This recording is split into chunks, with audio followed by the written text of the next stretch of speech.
오늘은 저희 고등부 친구들이 함께 예배를 드리고 있어서 고등부의 예배 형식으로 한번 진행해 보려고 합니다. 어떻게 할 거냐면요, 이렇게 할 거예요. 자, 다 함께 우리 말씀 제목을 한번 읽어볼까요? 시작! 하나님 자녀의 정체성. 자녀하면 누가 떠오르시나요? 자녀들, 어린이, 청소년들, 청년들이 떠오르시죠? 맞습니다. 다 모두 하나님의 자녀들입니다. 여기 앉아 계신 성도님들도 다 하나님의 자녀시죠? 이런 데서 아멘을 좀 크게 해주셔야 되는데 NG입니다. 다시 한번 하겠습니다. 여기 앉아 계신 성도님들 모두 다 하나님의 자녀들이시죠? 아멘. 요즘 자녀들을 MZ세대라고 합니다. 이 MZ세대의 특징은 휴대폰, 인터넷 등 디지털 환경에 친숙하고 변화에 유연하고 새롭고 이색적인 것을 추구하며 자신이 좋아하는 것에 쓰는 돈이나 시간을 아끼지 않는 특징이 있다고 합니다. 이 MZ세대를 우리는 다음 세대라고 부릅니다. 그럼 먼저 이 자녀들, 다음 세대의 특징을 한번 알아보겠습니다. 교회의 다음 세대인 어린이와 청소년을 살펴보려고 하는데요. 정신분석학자인 에릭 에릭슨의 심리발달 단계표를 보면서 살펴보겠습니다. 4단계인 학령기 어린이들과 5단계 청소년들을 보려고 합니다. 4단계 학령기는 초등학생 어린이들을 나타내는데요. 초등학생들이 왜 4단계인지 아십니까? 제가 알려드리겠습니다. 자, 아까 우리가 V 해가지고 샬롬하고 인사했잖아요. 이번에는 손가락으로 하트를 한번 만들어 볼게요. 자, 그 하트를 옆에 계신 분들에게 뿅 하고 날립니다. 네, 그러고 되게 느끼해 죽을 것 같은 표정으로 한번 바라보세요. 예, 한번 바라보시고 제가 하는 말을 따라서 이렇게 축복합니다. 어우, 사랑스럽다.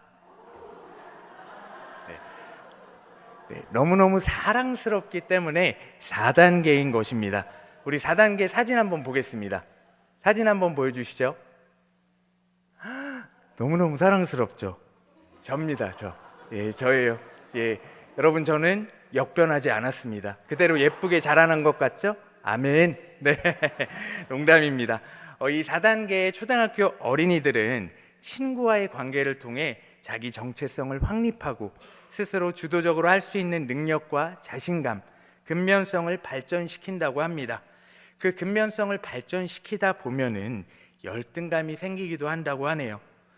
저는 이 세상에 태어나서 눈을 떠보니 3대째 예수님을 믿는 집안에서 태어났습니다. 저희 가족들은 모이면 명절이나 이럴 때 모이면은 무조건 가족 예배를 드렸습니다. 그건 참 좋았습니다. 그런데 제가 초등학생 때 저희 가정은 매일 저녁 9시가 되면 거실에 모여 앉아 9시 뉴스 데스크를 보지 않고 1시간 동안 가정 예배를 드렸습니다. 월화수목 금토 주일 하루도 쉬지 않고 가정 예배를 드렸습니다. 저희 아버지가 목사님이신가 해서 교회를 가보니 집사님이시더라고요. 뭔가 이상했는데 그래도 아멘하고 예배를 드렸습니다. 그리고 저희 아버지의 가정교육 중에 독특한 것이 또 하나 있었는데요. 컴퓨터 게임을 하기 위해서는 매일 컴퓨터로 성경 5장씩 타자로 쳐야 했습니다. 저는 남들도 다 그렇게 사는 줄 알았습니다. 근데 그게 아니라는 것을 초등학교 5학년 때 처음 알았습니다. 그렇게 하나님의 자녀라는 정체성이 말씀을 통해 생겨나기 시작했습니다. 자, 다음은 청소년기인데요. 청소년기는 왜 5단계일까요? 제가 또 알려드릴게요. 이번에는 손바닥을 쫙 펴서 O를 한번 만들어 보세요. 자, 그 O를 가지고 그대로 입 앞으로 가지고 갑니다. 그리고 제가 하는 말을 한번 따라해 보세요. 오 마이 갓. 이래서 5단계입니다. 예, 대한민국의 중2와 고3은 이길 수가 없다고 합니다. 건드릴 수도 없다고 해요. 그런데 저희 시온성교회 중2와 고3은 애들이 너무 착하고 순수합니다. 제가 사실 올해 초에 고등부에 가게 되었을 때 이런 표현 써서 정말 죄송합니다. 엄청 쫄았거든요. 고3 친구들을 만날까 봐. 그런데 고3 친구들이 너무 천사인 거예요. 참 감사한 일이죠. 그러면 우리 이 오마이갓 5단계 사진도 하나 보고 넘어가겠습니다. 사진 한번 보여주시죠. 네, 제 고등학교 3학년 때 사진입니다. 참 온 아이 하나님이 절로 나오죠. 참 부끄럽습니다. 저도 제가 왜 저러고 다녔나 싶을 정도로 그렇게 생각을 합니다. 이 5단계는 자아 정체성이 형성되기도 하지만 정체성의 혼란이 찾아오는 시기이기도 합니다. 나는 누구인가? 나는 왜 이 길에 서 있는가? 내가 가는 이 길이 맞는 걸까? 라는 질문들을 하며 말이죠. 그래서 사회 심리적인 위기인 시기라고도 하고 가장 예민한 시기라고도 합니다. 또 화면 한번 보여주시죠. 혹시 이 가수를 여러분 아시나요? G.O.D라는 가수인데요. 유명한 노래로는 이런 노래가 있습니다. 어머님은 짜장면이 싫다고 하셨어. 어머님은 짜장면이 싫다고 하셨어. 다 한 번쯤 들어보셨죠? 이 G.O.D의 또 길이라는 노래가 있는데요. 가사를 제가 읽어드릴게요. 나는 왜 이 길에 서 있나? 이게 정말 나의 길인가? 이 길의 끝에서 난 웃을 수 있을까? 내가 가는 이 길이 어디로 가는지, 어디로 날 데려가는지, 그곳은 어딘지 알 수 없지만 오늘 또 난 걸어가고 있네. 저는 이 노래를 듣고 자라면서 나는 누구인가라는 정체성에 대해 꼭 고민하고 생각해 보게 되었습니다. 이처럼 다음 세대 아이들, 어린이와 청소년의 시기는 정체성 형성의 가장 중요한 시기이고 이 시기에 어떤 정체성을 형성하느냐는 굉장히 중요한 문제입니다. 오늘 우리가 함께 읽은 말씀은 너무나도 잘 알고 계시는 다윗과 골리앗의 이야기입니다. 어쩌면 뻔한 이야기일 수도 있어요. 하지만 이 이야기 안에서 하나님 자녀의 정체성을 볼 수 있습니다. 다윗이 골리앗 앞에 섰을 때 소년이었다고 성경에 나옵니다. 정확한 나이는 알 수 없지만 어린이 혹은 청소년이었을 것입니다. 이 어린 소년 다윗은 하나님의 자녀라는 정체성을 가지고 있었습니다. 하나님의 자녀인 다윗은 골리앗 앞에 서기 전에 어떻게 고백하는지 오늘 본문 37절 상반절의 말씀을 다 함께 읽어보겠습니다. 같이 보겠습니다. 또 가로되 여호와께서 나를 사자의 발톱과 곰의 발톱에서 건져내셨은즉 나를 이 블레셋 사람의 손에서도 건져내시리이다. 아멘. 아멘. 이 말은 하나님께서는 저를 꼭 지켜주실 거예요. 저는 믿어요 라는 말입니다. 다윗은 자녀의 정체성을 가지고 있었습니다. 그렇다면 다윗 자녀의 정체성은 무엇일까요? 바로 우리 엄마가, 우리 아빠가 나를 지켜주실 거야, 다 해주실 거야 라는 생각을, 믿음을 가지고 있는 것입니다. 저는 미용실을 서울로 다니는데요. 보시면 아시겠지만 제 헤어스타일은 언제나 아주 개성이 있습니다. 그렇죠? 네, 항상 가서 파마를 하면서 이렇게 앉아서 미용실 원장님과 수다를 떱니다. 미용실 원장님께는 6살짜리 아들이 있는데요. 하루는 모르는 번호로 전화가 왔다고 해요. 그래서 여보세요? 하고 받았는데 혹시 누구 아버님 되시죠? 이렇게 전화가 왔다고 합니다. 그래서 너무 놀라셔서 네네 맞습니다. 혹시 무슨 일이 있나요? 이랬더니 그쪽에서 안녕하세요. 다름이 아니라 여기 무슨 수학학원인데요. 그 아이가 수학학원에 등록하고 싶어서 찾아왔더라고요. 등록은 이미 했고요. 돈은 아빠한테 받으라고 해서 전화번호를 알려줘서 전화를 드렸습니다. 라고 마치 보이스피싱 같은 전화가 왔다고 합니다. 이 아이에게는 우리 아빠가 돈을 다 내주실 거야 라는 믿음, 그 정체성이 있었던 것이지요. 또 하나 말씀을 드리자면 제가 어렸을 때 슈퍼맨이 유행이었습니다. 그래서 저는 항상 빨간 보자기를 두르고 집안 어느 높은 곳에 올라가 엄마 아빠가 지나가기를 기다리며 항상 대기를 타고 있었습니다. 그러다가 엄마 아빠가 보이면 엄마 아빠 이러고 슈퍼맨 이러면서 뛰어내렸습니다. 저희 어머니 아버지는 저를 받아주셨을까요? 안 받아주셨을까요? 안 받아주셨다면 저는 아마 여기 없었을 거예요. 네. 이런 것들이 바로 자녀의 정체성입니다. 부모님이 다 해주실 거고 날 지켜주실 거야 라는 믿음으로 걱정 없이 살아가는 것입니다. 다윗도 마찬가지로 이 자녀의 정체성을 가지고 있었습니다. 2세의 아들이었지만 나는 하나님의 아들이다 라는 정체성도 마음속에 가지고 있었습니다. 여러분, 이 하나님의 자녀라는 정체성은 살아계신 하나님에 대한 믿음에서 나옵니다. 이 믿음으로 나아갈 때 상황이 아무리 힘들고 어려울지라도 하나님께서 다 해결해 주시고 우리를 지켜주실 줄 믿습니다. 오직 믿음으로 하나님의 자녀라는 정체성을 가지고 살아가시는 주의 귀한 자녀들 되시기를 예수님의 이름으로 간절히 소망합니다. 그렇게 다윗과 골리앗의 결투는 벌어집니다. 다윗은 갑옷도 입지 않고 나갑니다. 골리앗의 입장에서 볼 때 웬 조그만한 애송이가 다가오는 것을 보고 굉장한 모욕감을 느꼈을 것입니다. 그리고 이 전투는 너무너무 불공평한 전투라고 생각했을 것입니다. 왜냐하면 키나 체격의 차이가 너무 컸기 때문이지요. 그런데 다윗도 마찬가지로 이 전투는 불공평한 전투다라고 생각을 했습니다. 그러나 골리앗과 이유는 달랐습니다. 키나 체격의 차이 때문에 불공평한 전투가 아니라 이 모든 상황을 주관하고 계시는 분이 하나님이라는 사실을 알았기 때문입니다. 그렇게 싸움 전에 두 전사는 대화를 나눕니다. 골리앗이 먼저 무시무시한 말을 이렇게 합니다. 감히 네가 나를 개로 취급하고 나에게 막대기를 들고 나오느냐?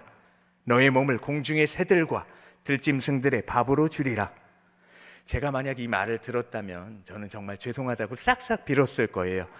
그런데 다윗은 이렇게 담대히 선포합니다. 함께 오늘 본문 45절의 말씀을 읽어보겠습니다. 같이 보겠습니다. 다윗이 블레셋 사람에게 이르되 너는 칼과 창과 단창으로 내게 오거니와 나는 만군의 여호와의 이름 곧 내가 모욕하는 이스라엘 군대의 하나님의 이름으로 내게 가노라. 아멘. 아멘. 골리앗은 그 신들의 이름으로 다윗을 저주했을 뿐이지만 다윗은 부족의 신이 아닌 온 땅의 주인이신 만군의 여호와 하나님의 이름으로 나아갔습니다.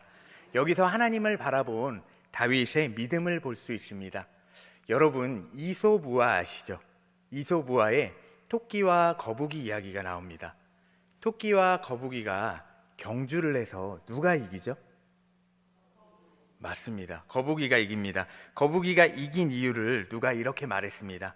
거북이가 이긴 이유는 토끼는 상대방을 바라보았지만 거북이는 결승점을 바라보았기 때문에 이겼다. 마찬가지로 골리앗은 작은 소년인 다윗을 바라보았지만 다윗은 함께 하시고 승리를 주실 하나님을 바라보았습니다. 그렇기 때문에 골리앗을 이긴 것입니다. 사랑하는 여러분, 믿음은 하나님을 바라보는 것입니다. 내 눈앞에 있는 것들을 바라보는 것이 아니라 함께 하시는 하나님을 바라보고 저 끝에 있는 하나님 나라에 대한 소망을 가지고 살아가는 것입니다. 우리 삶에 한번 적용해 볼까요? 우리에게는 코로나라는 어려움이 있었습니다. 코로나를 볼 때마다 우리는 항상 좌절하게 되었습니다. 그러나 우리는 코로나를 보지 않고 하나님이 주실 회복을 보았기에 이렇게 회복된 줄 믿습니다. 이 하나님을 바라보는 믿음을 가지고 하나님의 자녀라는 정체성을 가지고 살아갈 때 우리 안에 두려움은 없어질 줄 믿습니다. 사랑하는 여러분, 우리는 하나님의 자녀라는 정체성을 잊지 않고 가지고 살아가야 합니다. 그리고 다음 세대 아이들이 하나님의 자녀라는 정체성을 가질 수 있도록 교육하고 기도해야 합니다. 볼 때마다 이렇게 얘기해 주는 것입니다. 제가 하는 말을 한번 따라해 보시겠습니까? 하나님의 귀한 딸아, 하나님의 귀한 아들아. 이 축복의 말을 통해 다음 세대 아이들이 하나님의 자녀라는 정체성을 가지게 될 줄 믿습니다.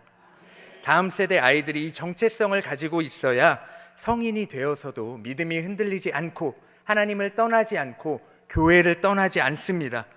다윗처럼 함께 하시는 하나님을 바라보며 사는 저와 여러분, 그리고 다음 세대 우리 모두가 되기를 예수님의 이름으로 간절히 소망합니다. 아멘. 하나님의 자녀라는 정체성을 가지고 있던 소년 다윗은 성인이 되어서도 그 믿음이 변하지 않았습니다.